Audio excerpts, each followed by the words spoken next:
Hello, everyone, and welcome to our November Cub Scout Roundtable. I'm Vinny Close, Assistant Council Commissioner for Roundtable Program and Support for Great Trail Council, and we're happy that you've joined us tonight. We're coming to you live this month from the Medina County Sheriff's Office, and we'll be talking in a few minutes with Sheriff Terry Grice about resources available to packs and dens when it comes to visiting local law enforcement in our area. We have a lot to cover, so let's get started like we always do, with the Pledge of Allegiance, the Scout Oath, and the Scout Law. And leading us in that tonight, we have Cub Scouts from Pack 3520 in Hinckley. I pledge allegiance to the flag of the United States of America and to the republic for which it stands, one nation, under God, indivisible, with liberty and justice for all.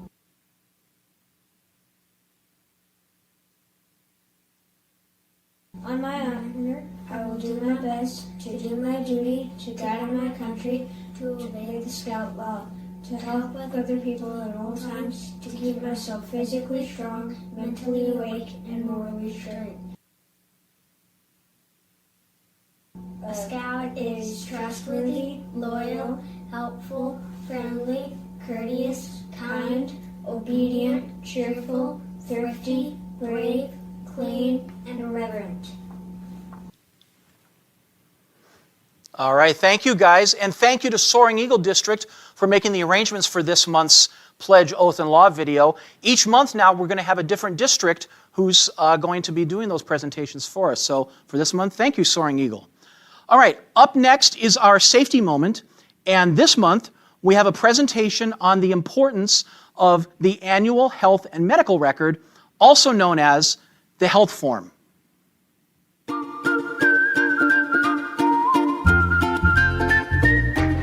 Whether it's Cub Scout Day Camp and Derby Days, or Boy Scouting and venturing camping trips, and high adventure excursions, having fun is very important to everyone in Scouting, and so is their safety and well-being. Completing the annual health and medical record is the first step in making sure you have a great Scouting experience. The BSA Annual Health and Medical Record, often known as the medical form or the annual physical, is designed to help ensure that all participants in the Scouting program are healthy enough for the adventure of Scouting. It is not intended to limit participation, but to inform and protect. One thing parents and leaders normally want to know is why the BSA requires a release and a health history of all participants in Scouting events. There are actually three key reasons. First, completing a health history promotes health awareness and provides critical information needed to treat someone in the event of an illness or injury. It also provides consent for treatment in the event a participant needs emergency care while traveling away from a parent or guardian. Second, poor health and lack of awareness of risk led to disabling injuries, illnesses, and even fatalities. And third, the annual health and medical record also serves as the tool that enables councils to operate day and resident camps and adhere to BSA and state requirements. Parts A and B should be completed for all participants and Scouting leaders. Part C should be completed by a licensed healthcare provider before the participant attends any Scouting event that is longer than 72 hours, such as a summer camp, trek, or multi-day excursion. The optional High Adventure Risk Advisory, formerly known as Part D, needs to be shared with the examining medical provider during the pre-participation examination to explain known health risks for each of BSA's 4 high-adventure bases. Additionally, your council may develop a risk advisory specific to your council camp or other properties or events. To assure privacy, the form should be maintained by a designated leader, carefully stored and used only as needed to provide for planning and rendering care. Medical forms should not be scanned, stored, or sent electronically except as specifically directed for a BSA national event such as the National Jamboree. To keep up with possible changes in health status, the form needs to be updated annually or when a participant's health information changes. Find more tips and resources on AHMRs and other safety moments on the Scouting Safely website at scouting.org. Okay, so remember that for everything that your pack does, you need to make sure that you have a copy of the health form on hand for every participant in that event. All right, next we want to welcome those of you that have joined us online. We're happy that you've joined us.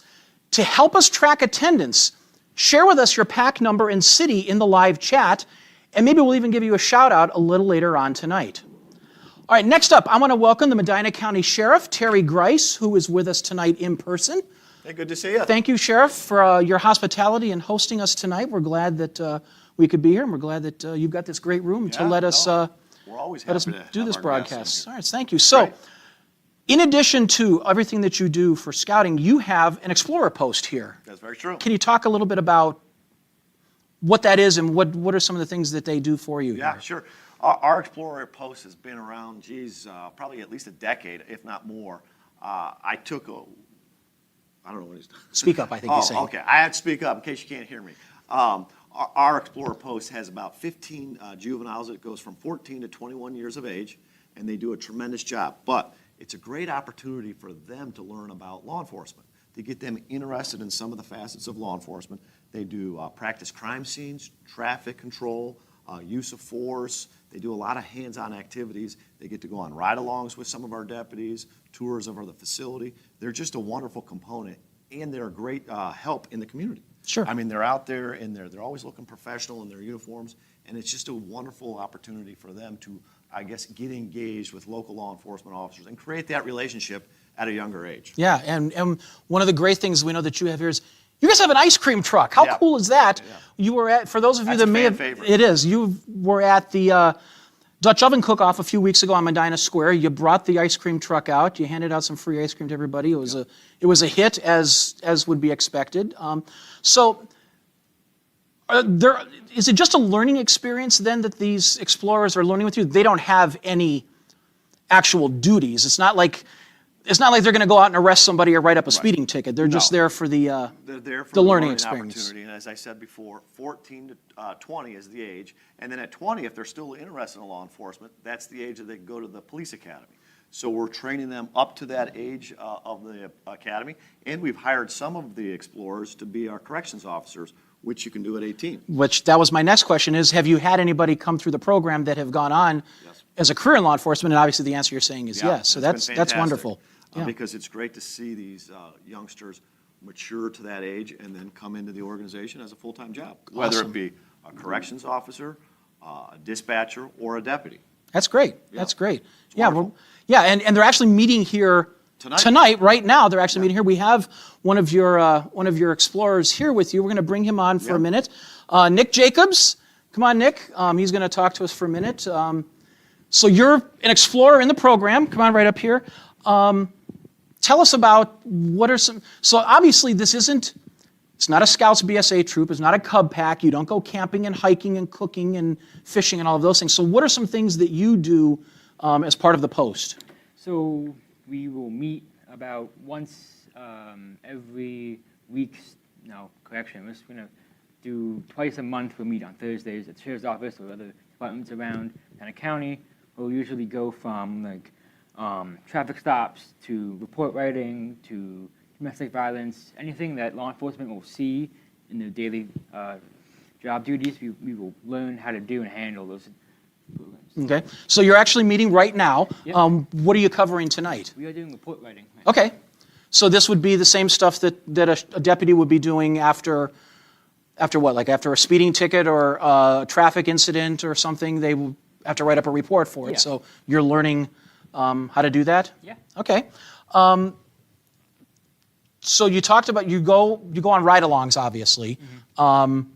Are there any? Obviously, you're not arresting anybody. You're not actually writing the tickets. What is it? Strictly just observation then, or helping out if the deputy needs help with anything? Do you do that? Like, is he going to say, "Can you get something out of my trunk or out of the back seat?" Or Maybe. Depends on the deputy, and it depends on where you are at, what call you're on, what's happening with that scene. So you can, most of the time, you'll be sitting in the cruiser. Okay. Now, even though this is exploring, you are also still active in Scouts BSA. You came up through the program. You started as a Cub Scout, I think you told me earlier. You're in a troop now. Do you want to give out a shout out to your troop? 511. Troop 511 in Medina, Granger. yes? In Granger, Yep. thank you. I knew somewhere in Medina County. Yeah. And you're a Life Scout? Life Scout. Life Scout. You're getting close to earning Eagle there from my understanding, so wrapping that up pretty soon. What do you think what do you think you might want to do post-exploring? Probably go into law enforcement. Okay. Anything in particular that you want to do, or you want to be a deputy, corrections officer, or Deputy. maybe sheriff someday? Be a deputy. Yeah, okay. All right. Well, I don't want to keep you away from your meeting for too long. Thank you for coming in. We do appreciate it. I'm going to bring Sheriff Grice back here, talk a little bit about some resources. So our audience tonight are primarily Cub Scout leaders, den leaders, Cub masters. Talk a little bit about what are some of the resources available that you at the Sheriff's Office can provide. So if a Cub pack or a den, say, wanted to come and visit, what does that look like? What are some of the things that they could do if they came to visit you? Sure. And again, this is specifically for Medina County, but I think most of your local sheriff's offices would be very similar. Right. Obviously, we would welcome meetings at the sheriff's office to just do presentations, to have that one-on-one interaction with the troops, have some good dialogue there. But for here, we would also, allow tours. Obviously, the other thing is we would need adults to go through the jail with, of course, with the youngsters. Bring up the cruisers, let them get in there, check out the vehicles, whether it be just a basic police car or a SWAT vehicle. We can also come out to maybe wherever you're meeting, whether it's at a school or different locations, and have that interaction with the deputy off-site, which I think is imperative, right? Building relationships at this young age is, I've already said it, is just so critical. And you have canines in your employment, so Yes. they're able to come out and happy to do the canine demonstrations. do demonstrations.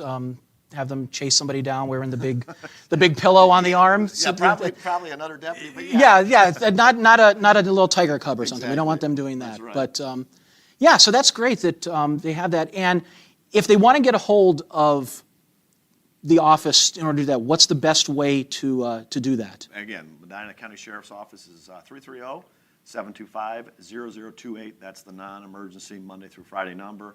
And we can ask for Rebecca Byrne, and she will schedule all of that up. Yep, we talked to Rebecca a little earlier today, so she's Wonderful helped person. us accommodating us here in your conference room here. It's been a pleasure to work with you on this. We're happy to come out. And the Explorers really do a great job. It's just, they're fantastic young individuals.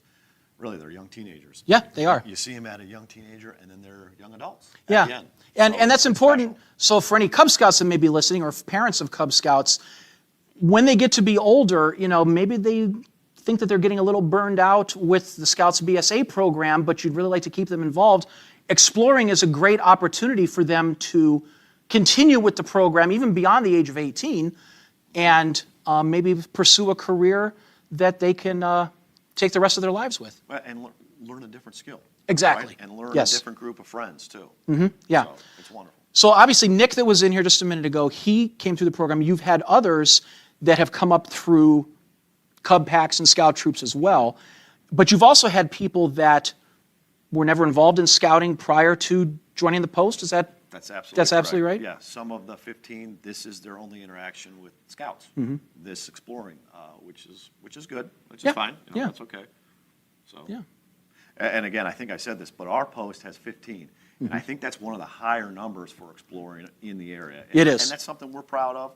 That's a tribute to our staff that really dedicates and donates a lot of that time for these students. Yeah. We were talking earlier with our exploring chair, and yes, this is one of the larger, if not the largest, exploring post in Great Trail Council, which is spans 6 counties. So That's good to know, then. That's a great. You guys do a great program here, and we're happy that you're supportive of scouting And I will put this little plug in there. Sergeant Frazier, I believe it was 2 years ago, was recognized for all of the work that she does with the Explorers. And I think that's, again, goes to show that the kids, there's meaning. Right? There is. There's meaningful interaction there. She recently retired a few months ago, and guess what?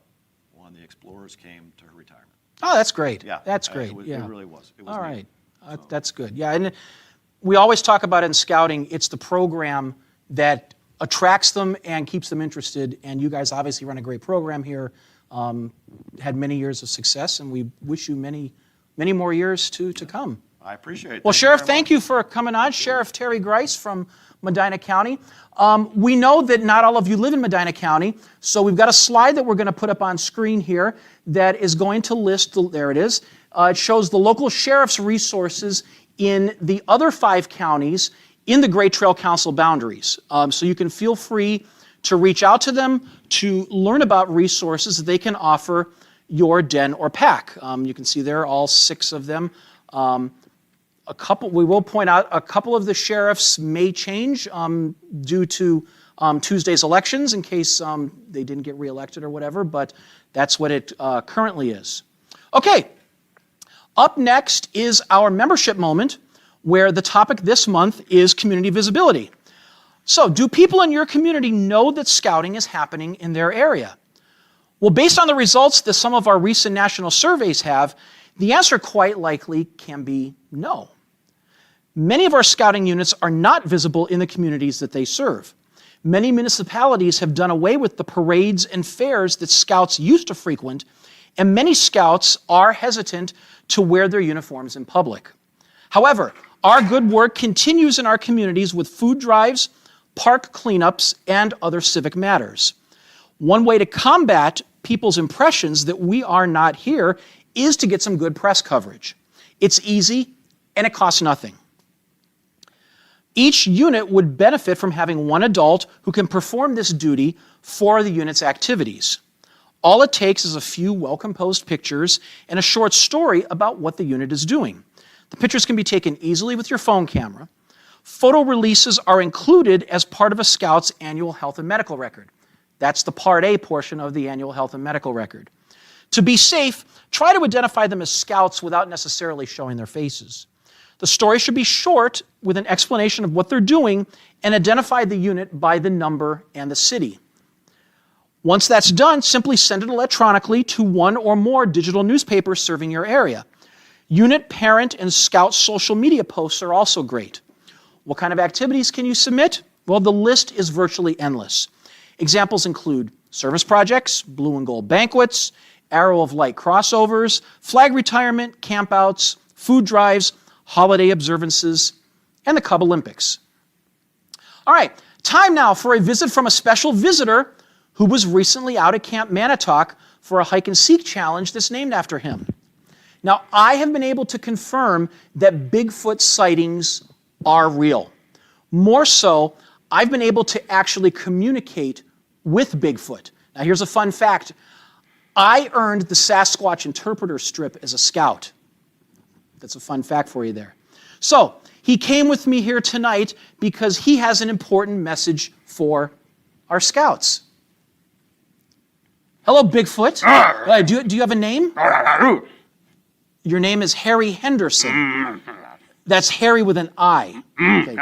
H-A-I-R-Y. What do your friends call you? Dirty Harry. Why do they do that? Oh, you don't like to take a bath. Yeah. Well, your woodland creature friends call you a skunk ape. I can understand that. Yeah. But you like it out in the woods for peace and quiet, right? Yeah. Mm-hmm. So, what message do you have for the scouts? You really like the rolling hills and valleys of Cuyahoga and especially Manatoc. Uh-huh. And you would like to live out there enjoying the beauty of nature. Yeah. Right, well, that's right. Not all people take good care of our earth and water and all the life that it sustains. So, how can scouts do better? Oh, they can learn about outdoor ethics and the 7 principles of leave no trace. Well, how do scouts do that out of Camp Manatoc? Oh, yeah. They can hike the outdoor ethics trail at Manatoc. Is it a difficult trail? Oh, it's an easy 1.3 miles, you say. And it starts at the Red Oak Nature Center. And it makes a counterclockwise loop through the heart of Manatoc. And, there's 16 interpretive trail signs to read and discuss along the way. Now, I just happen to know that this trail was completed by scouts in the summer of 2023 just in time for Manatoc's 100th anniversary. You're not that old, are you? Yeah. Now, according to Scouting America's Outdoor Ethics and Conservation Committee, this trail is the first of its kind in the nation. Well, way to go, Great Trail Council. Yeah. He knows how to have fist bump, too. That's cool. Well, let's hope that other camps can complete a trail like this. Harry, can Scouts receive anything for completing the trail? Yes, they can. Oh, look at that. Yeah. Oh, so by completing the trail and repeating the 7 principles of leave no trace, Scouts and leaders can receive this free backpack tag with you on it, and they can take it with them on their journeys. Now, there's backpack tags for all outdoors and activities and ages, and even some in Spanish. Sí. So, is there anything else that you would like to say? Leave no trace. I've been doing it for years. And off he goes. All right, well, there you have it, folks, straight from Sasquatch himself. The Leave No Trace Trail is a very cool trail to take at Camp Manatoc. It is the light blue trail on your camp maps, and you can pick these up either at the Red Oak Nature Center once you've completed your hike, or at the administration building. All right. Next up, we have one of 2 new segments that we'll be doing each month here during roundtables. And the first one up is our council program moment, where we will focus on an event or activity that you may or may not have heard about, or something that's so important it bears repeating. So, this month, we will be discussing the unit and membership renewal process, which got started earlier this week for all of our units. All right, so we've got the slides there. All right, so the time to renew is now. So we started the renewal process this week. You probably started getting some emails about both unit and member renewals. Next slide, please. Thank you. So a couple key items to remember. Unit and members renewal have now been split into 2. The unit renewal that we're going to discuss first is just renewing the unit, your Cub Pack, your Scouts BSA troop, whatever that happens to be, not the members. The members will be renewed on their own. Now, you can start with your renewal 2 months before the expiration. For all of our units, or nearly all of our units, the expiration is December 31st. So that means sometime this week, your Key 3 probably got one of those emails from National saying that you can start the process to renew. Now, there is a 3-month lapse period on the unit renewal. So if you don't get it in that 2-month window, you have up to 3 months to complete that. There are some consequences, though, for delaying that renewal, and we'll talk about that a little later on in some of the slides. Now, there is a pre-check that takes place, and we'll show that coming up in a second here, for any validation issues. The biggest validation issue that you might see coming up is not everybody having up-to-date youth protection training.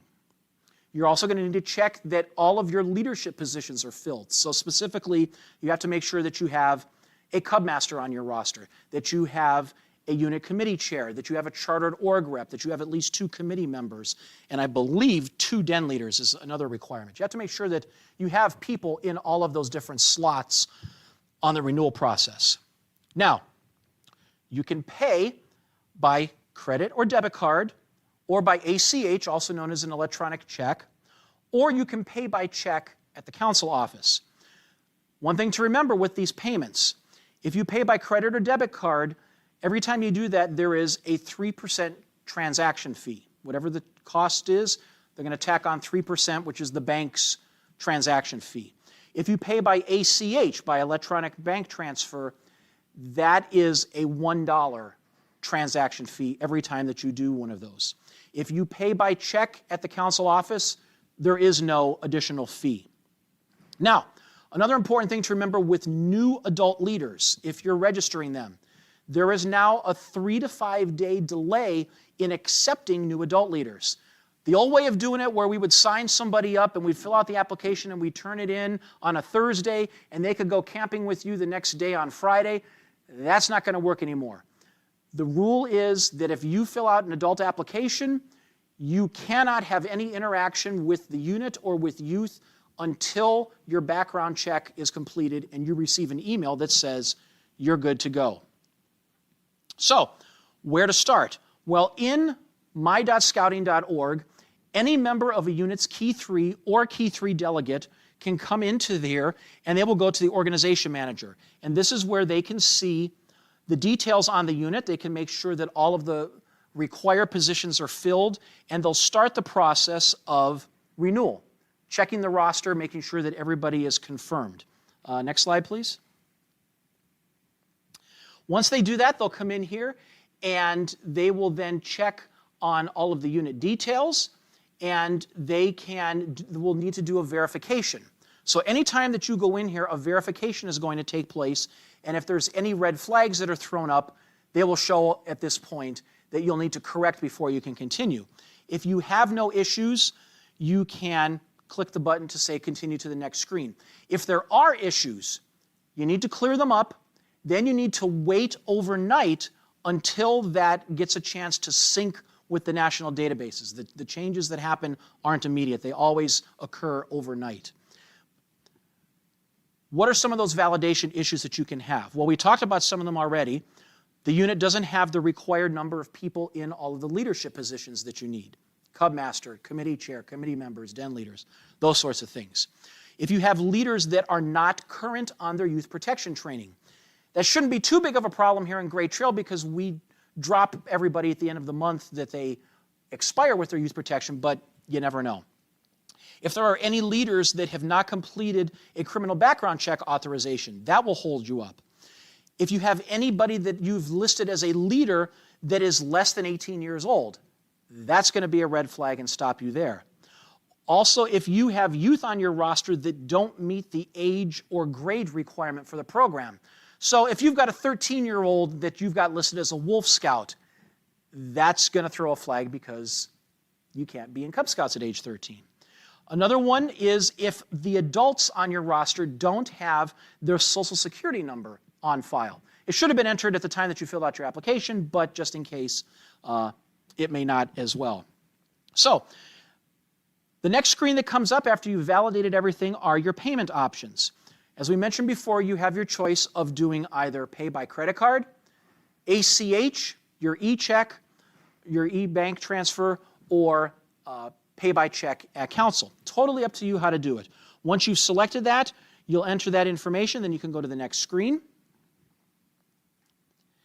And this is where there is one final step on your payment. You need to verify your beascout.org PIN.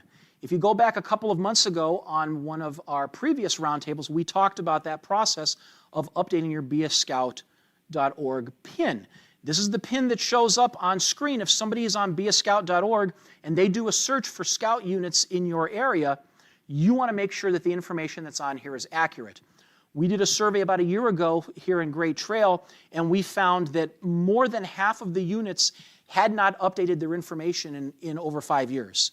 So verify that everything on there is correct. Make sure that all of your contact people are the correct contact people, that your addresses are correct, your websites, your social media links, your phone numbers. Make sure that's all correct. Make sure, too, if you've got listed on your description and you may mention when you meet, make sure that that is still your meeting night. Once you've done that and verified, then you'll go to the organization manager and you can submit payment.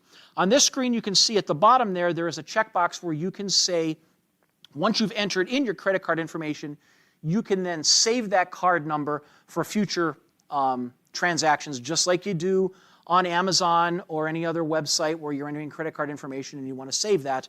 You can do the same here. Next slide, please. And the same thing also for the ACH. You can save all of that bank information so it's there for future transactions, same as you would for any other sort of electronic transactions. The next thing that you've got to do is what's called the annual unit charter agreement. Now, if you are a traditionally chartered unit, meaning you are still chartered to a chartered organization like a church, the VFW, the Medina County Sheriff, whatever it happens to be, you are going to fill out this annual unit charter agreement. Now, there's an important thing to note on here. There's a bunch of signatures that are needed. You need the signature from the chartered organization. On that form, this trips up a lot of units.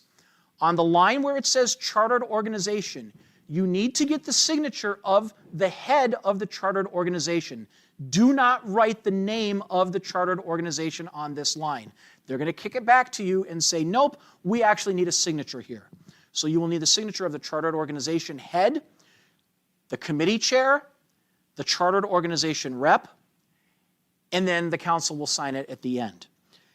You may also have, depending on the arrangements that you might have within your unit, you might be meeting at a different location than where your charter organization is, in which case you would have a facility use agreement that would also have to be filled out and completed to go with the agreement with that organization, just to make sure that everything is on the up and up for that. Okay, next slide.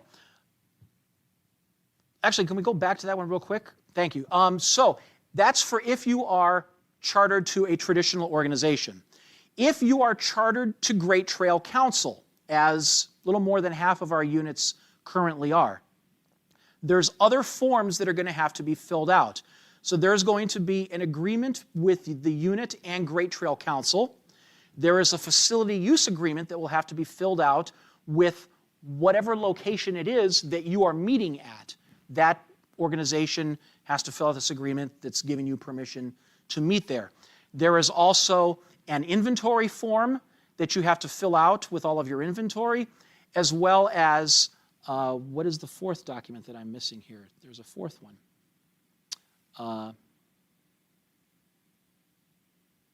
Financial form. Thank you. So you have to fill out your bank account information and send it to them as well. This is what happens, folks, when you don't have your script in front of you. Okay, so that's the paperwork that's needed there. We'll have a link to that at the end of this presentation so that you can see where to get those forms if you don't have them or don't know where to get them. So now let's talk about member renewal. Again, remember, member renewal is separate from unit renewal. All members, whether youth or adult, you're going to renew based on when you joined. Now, if you, whether you're a youth or adult, if you joined scouting on or after August 1st, 2023, your renewal date is going to be the end of the month that you joined. So if you joined on September 12th, 2023, your renewal date is the end of September in perpetuity. For everybody else, meaning if you joined before August 1st, 2023, which is the overwhelming majority of our members, your renewal date is and always will be December 31st. Now, you can begin that renewal process 2 months before.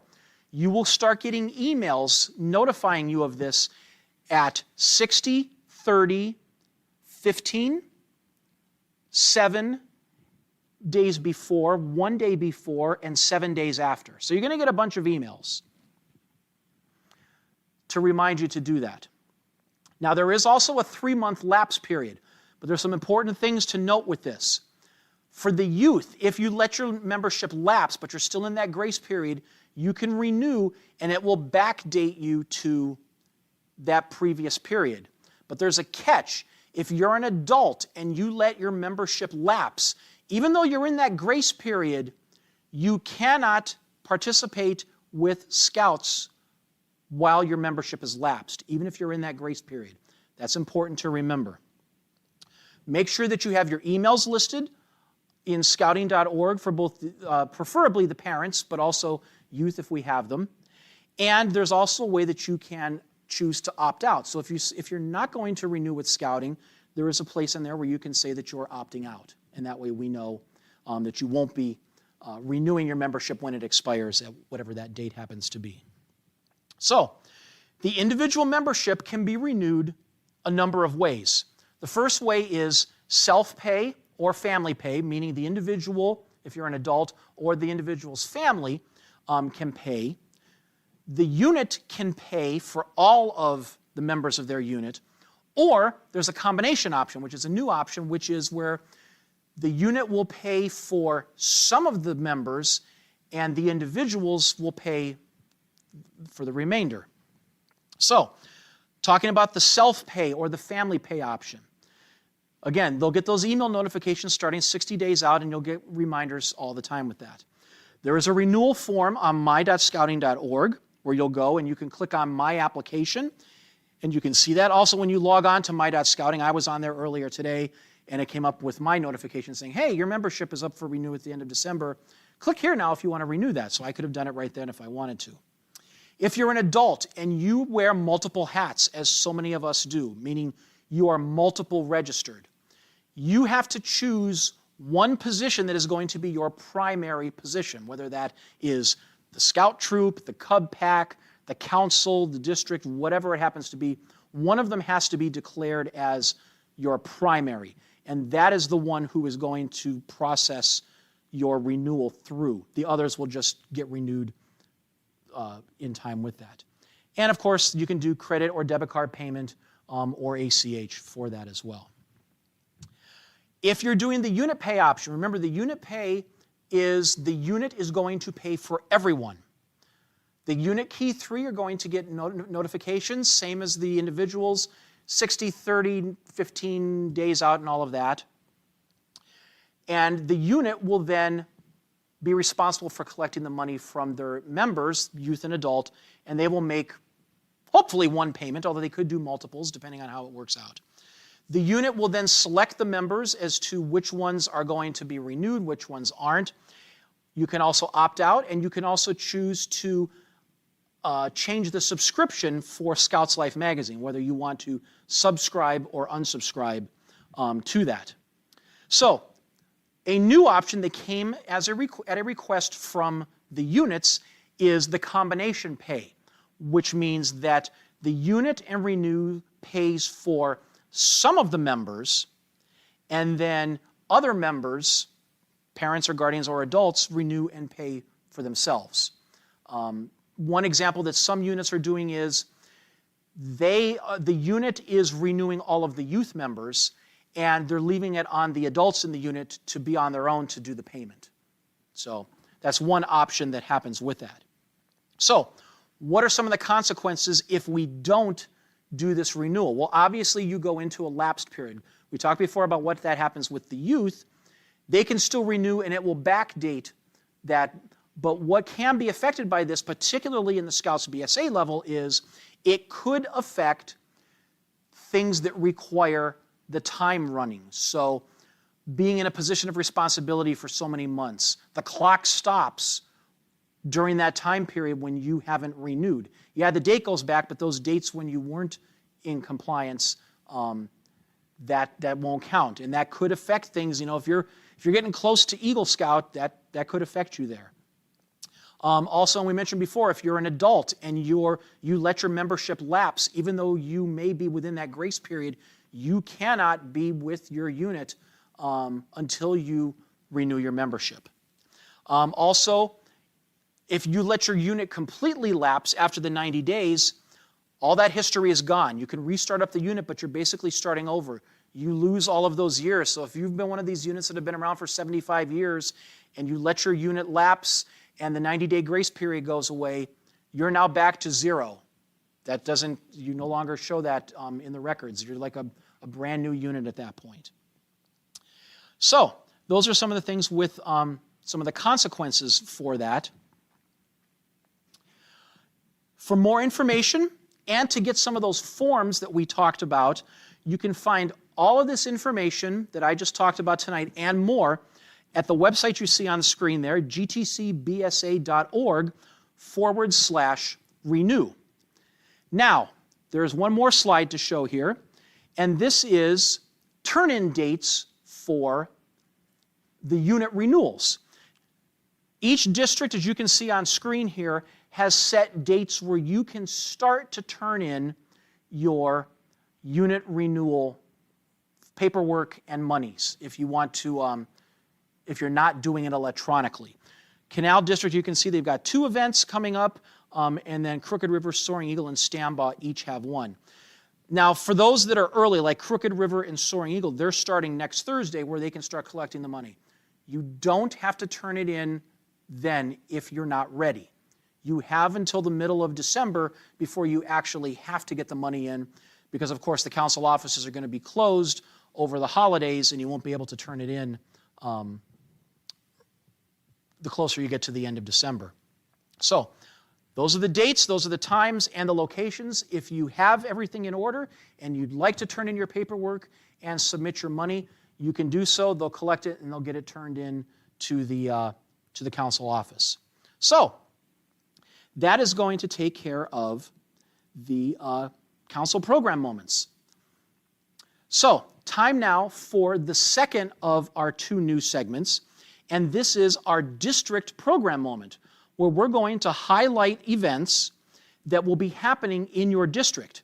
Now this month we're going to be looking at some new events that will be happening as part of the new adventure fee. In this case we're going to talk about District Pinewood Derbies and Cub Scout freeze-outs. So we've got a slide for that we're going to put up on here. So we want you to start saving the date because these events are going to be coming up pretty quickly. First, let's talk about the Cub Scout freeze-outs. If you've never been to one before, these are kind of like a mini Klondike Derby. The Klondike Derby is a winter camp out that our Scouts BSA troops do over the winter months where they go around and they pull sleds and it's a lot of fun and have activities.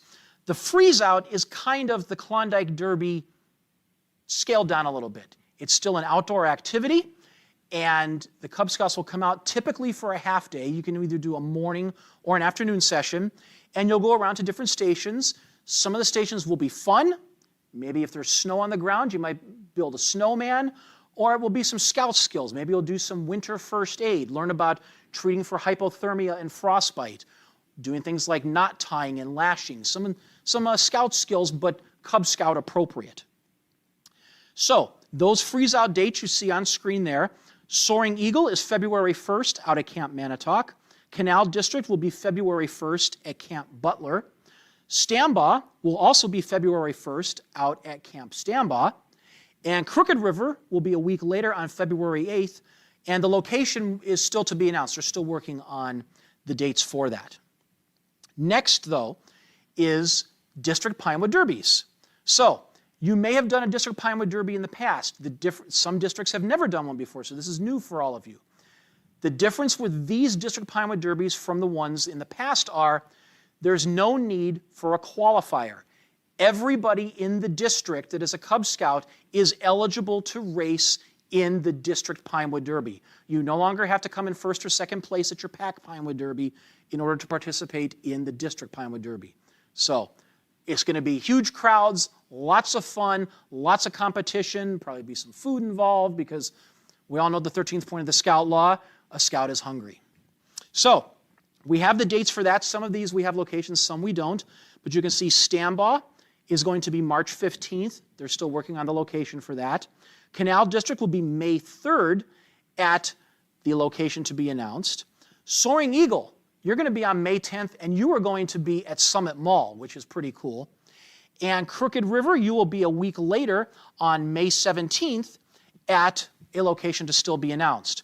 Now, for information on these activities and anything relating to the adventure fee, you can go to the website that you see on screen there below, gtcbsa.org, calendar of events adventure, and you can learn about as well as sign up for these and other adventure fee activities that will be taking place all throughout 2025. All right, time now for our first of two hot topics for tonight. And it's a video for November, brand new video from the National Council covering the Arrow of Light to Scouts BSA transition. It's going to be coming up sooner than you know, so you want to make sure that you're preparing your Arrow of Light Scouts for that transition. Hopefully your Arrow of Lights have already been meeting with Scouts BSA troops, and they're making plans for what that transition is going to look like, as well as work on some of the adventures that are needed to complete the Arrow of Light. So, presenting this video is our old friend Anthony Berger, the National Director of Cub Scouting. Did you know that most of the youth who were in Scouts BSA were once Cub Scouts? At last time I checked, it was like 75% of Scouts BSA members were once Cub Scouts. The purpose of the Arrow of Light Badge of Rank is to simply prepare youth to join a Scouts BSA troop. Welcome to Roundtable as we discuss how to successfully prepare Arrow of Light Scouts to join a Scouts BSA troop. Before we get started, I want to make sure that everyone understands that with the program updates of 2024, Weeblos is now only for 4th graders. It is simply the Cub Scout program for 4th graders. Weeblos is no longer preparing Cub Scouts to join Scouts BSA. The program updates of 2024 made the Arrow of Light Badge of Rank a standalone program that is for 5th graders. The purpose of the Arrow of Light is to prepare Cub Scouts to join Scouts BSA. This clear distinction now makes it simple to understand. It also makes it easier to deliver the program. It now makes the overall Cub Scout program easier to understand as each grade has a specific badge of rank. Now, the Arrow of Light Badge of Rank is designed to prepare Arrow of Light Scouts for Scouts BSA. So the first step to successfully preparing your Arrow of Light Scouts is to deliver the program as designed. So let's take a look at how the required adventures for Arrow of Light meet the purpose of preparing Cub Scouts for Scouts BSA. Each badge of rank in Cub Scouting has 6 required adventures that are based on the aims and areas of importance to Scouting America. The themes of the required adventures are character and leadership, the outdoors, personal fitness, citizenship, safety, family, and reverence. Now, the Bobcat adventure is designed to be the first required adventure. Now, it doesn't have to be, but once you see the requirements, it makes sense to make this the first required adventure for your den. Here are the requirements for the Arrow of Light Bobcat adventure. Now, the highlighted requirements are the requirements specifically designed to prepare Cub Scouts for Scouts BSA. Bobcat is designed to reinforce Scouting values, character, and the methods used to reinforce those values and to develop leadership. We make the shift from Cub Scouting to Scouts BSA by introducing the patrol method. Use of the Scouts BSA sign, salute, and handshake, thus beginning their journey to Scouts BSA. You will notice that the den forms an Arrow of Light patrol and elects a patrol leader. This is done to simply introduce the Scouts BSA patrol method. They are still a den, and the Arrow of Light patrol leader has the same position description as the denner position. This is an introduction. It is not intended, nor should you have your Arrow of Light den fully function as a Scouts BSA patrol using the youth leadership. Now, the Bobcat adventure also requires Arrow of Light Scouts to visit a Scouts BSA troop. This can be done as a den or as a family. In either situation, the parents or legal guardians of the Scouts should attend with them. We know that it's important for parents and legal guardians to get to know the adult leaders in the troop and for the troop to get to know them. The sooner these relationships can begin, the more likely an Arrow of Light Scout will successfully join a Scouts BSA troop. The next required adventure is the outdoor adventure. Now, this has a camping requirement, and this is intentional. Scouts BSA troops go camping. The camping trip can be done with their den as part of a pack overnighter. It can be as an Arrow of Light den, or it can be with a Scouts BSA troop. Arrow of Light dens may now attend district or council camporees overnight. So make sure to follow youth protection policies and the Guide to Safe Scouting. In each of these camping experiences, their purpose is to have the den start working as a team and practice the patrol method, becoming less dependent on adults. Now, at no time are you to put an Arrow of Light Scout in direct leadership or make them responsible for other youth. Active, qualified adult supervision is paramount to keeping everyone in Scouting safe. Now, next is the personal fitness adventure. And this is where we introduce the concept of tracking progress over a period of time. And this concept is common among merit badges. Now is a good time to point out that we focused on keeping the names of the Arrow of Light adventures to be pretty straightforward, just like merit badges in Scouts BSA, removing what I refer to as the cubified name for adventures. So next is citizenship. This adventure only has 2 requirements. but the focus is on having Arrow of Light Scouts become familiar with how to plan and participate in a service project using the SAFE or SAFE guide. It also requires them to track their service hours, a requirement for badges of rank and Scouts BSA. The first aid adventure was designed based on feedback from Scouts BSA leaders who wanted to make sure that new Scouts in the troop were more familiar with first aid. Additionally, the first aid adventure deals with personal safety awareness and the protect yourself rules designed for 5th graders. Now, that brings us to the Duty to God adventure. Duty to God is a cornerstone of the Scout oath, and being reverent is part of the Scout law. In Scouts BSA, youth take part in what is called a board of review to earn their badge of rank. Often in a board of review, Scouts are asked how they live by the Scout oath and law. In this adventure, we want to prepare youth on how to verbalize what duty to God means to them. Now, all 6 required adventures are designed to prepare Arrow of Light Scouts for Scouts BSA. Simply completing the required adventures will help Arrow of Light Scouts be prepared for Scouts BSA. And a key element to Arrow of Light Scouts joining Scouts BSA is coordination with a Scouts BSA troop early to create a seamless transition into the troop. Now on scouting.org, we have listed in detail things that can be done, who does them, and by when. This resource is great to help you work those items into your annual PAC programming, and you get to them simply by scanning this QR code. When a Cub Scout joins a Scouts BSA troop, we call it crossing over. It is recommended that this be done as a ceremony in collaboration with one or more Scouts BSA troops. Here are 4 things to keep in mind when preparing Cub Scouts to cross over into a Scouts BSA troop. First, youth should choose a troop that fits them. Youth in the same den are not required to join the same troop. Second, make sure that you are being flexible with the timing of your crossover ceremony. It does not have to be at Blue and Gold celebration or on a specific month. Thirdly, remember to transition parents and leaders too. Help them with understanding the Scouts BSA program. And lastly, learn the Scouts BSA troops summer camp plans and how it is financed. We know summer camp is a great way to keep youth in scouting. A tip from the experts. Great troops who have successful crossovers with PACs conduct a new parent orientation.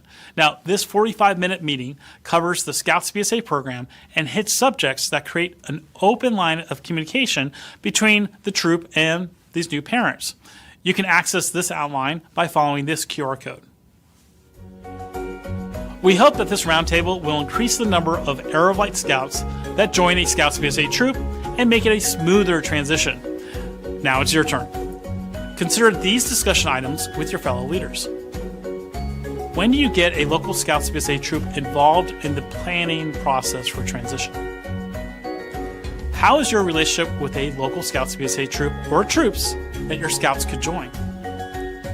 Did you learn something new in this roundtable? If so, what was it? And what did others learn? Was there something you learned in this roundtable that you plan to bring back to your PAC? All right, that's it for this roundtable. I look forward to seeing you at the next roundtable. All right, thanks, Anthony. It's now time for our second hot topic tonight, and it's about the multi-council calendar search that is available for us to use. Now, if you've ever had the need to attend an event or take a training course, like say maybe Baloo training, and perhaps the dates and times for it in Great Trail Council just didn't line up for you, you can search the national calendar to find other offerings in your area. So to do this, you're going to go to the Great Trail Council website at gtcbsa.org. You're going to click on the calendar on the left side, like you see on that screen, on that slide right there. And then you're going to select at the bottom left corner, you'll see Search Nationwide Scouting Calendar. Here you can search to find events within a certain mile radius of you. So let's say you want to take Baloo, and you can maybe go to Lake Erie Council or Buckeye Council or Simon Kenton even to take it if it's offered there. Now, of course, we would certainly like for you to take your training here in Great Trail, but we know that isn't always possible. So this search gives you the ability to take a course in a neighboring council. And it's for more than just training. There are some other events that you may want to take, say University of Scouting, or if you're in a scout troop, a virtual merit badge midway. The curriculum for all of these training classes are the same no matter where you take the training, so this can be more convenient for you depending on your schedule. All right, up next, we wanted to let you know that even though it's fall, now is the time to start thinking about summer. We've got a slide here that we're going to show you that has the dates on it for next summer's Cub Scout Day Camp and Cub Overnight Camp offerings. So be sure to share these dates with your Cub Scout families so that they can save those dates on their calendars and begin making plans to attend. Now you'll notice here, overnight camp, it's a little bit different. This is what we used to call Webelo's resident camp. Day camp is open to all Cub Scouts. And you can see there we've added a 6th session this year for day camp. So you have 6 different sessions to choose from. And again, they're open to all Cub Scouts. Overnight camp, which is what we used to call Webelo's resident camp, that has now been opened to any Cub Scout who will be Wolf, Bear, Webelo's, or Arrow of Light in the fall of 2025. There's 2 sessions available, both of them at Camp Manatoc. One catch with overnight camp is that you have to register and pay as a unit. You can't register and pay for that individually. So, it's our goal here to increase the number of Cub Scouts who attend one of our summer camp programs. In 2024, just this past summer, over 80% of our Cub Scouts in Great Trail Council did not attend day camp or resident camp. We need that to change. Compare that to our Scouts BSA members, where nearly 80% of them do attend summer camp. So we really want to change this up, and we really want to get a lot more Cub Scouts involved in our summer camp offerings, and this is a way to do that. Let's save those dates. Let's make sure everybody knows about it. They can attend any session they want. We know that sometimes PACs like to go in groups, but you don't have to do that. If the date doesn't work out for you, if you've got a family vacation or something, and you can't make it on the week that your PAC is going out, you can still go out on your own. There's lots of new friends that you'll meet at one of these camp sessions. All right, finally, we want to announce to you that we have a brand new council-wide event that we wanted to share with you, and you're going to be the first to hear about it. These are the Cub Scout Chariot Races.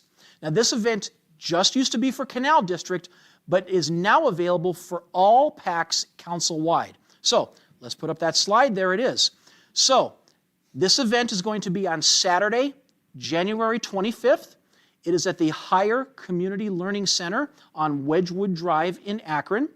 It's from 9 a.m. to 1 p.m. It is being run by Troops 1 and 7001 out of Akron. The cost to participate is $10 per PAC. Not $10 per person, $10 per PAC. And the way that this works, you can kind of see it in that picture there. Your PAC is going to construct a chariot out of a cardboard box and race it. And we've actually got a video that we're going to show you here. So you can see it starts out, they actually do a parade around the gym floor to start out with, and then they do side-by-side racing. And you can see you've got 3 people involved. There's one person, there's the view from inside the cardboard box. 2 people are pulling that, and they're going to go around a little maze course that is set up on the floor of the gym, and you have a race, and you have lots of fun. Now, it's more than just decorating the box. You'll see here in a second. They go and they decorate the box. There's some more examples of that. Here's an example of all of the cool stuff that they do. And they also dress up. So you can see there, they not only decorated it as a plane, but they also came in costume like they were in Top Gun, complete with the aviator sunglasses. So it's a really cool event. It's now open to the entire council. Talk to your PAC about it and see about going and attending that, because it is a lot of fun. Well, that's going to do it for us tonight. I want to thank all of our speakers, including our walking carpet that we had in here earlier today, as well as the others who helped behind the scenes. A special thanks to the Medina County Sheriff's Office for hosting us in their facility this month. Our next Cub Roundtable will be back right here on YouTube on Thursday, December 5th. So to close out tonight, we have a Great Trail Council specific video that you can use in your recruiting events and on your unit's social media that shows families some of the quality time that they can have with their kids in our programs. As always, thank you for all that you do for Scouting. We'll see you on the trail. Good night, everyone.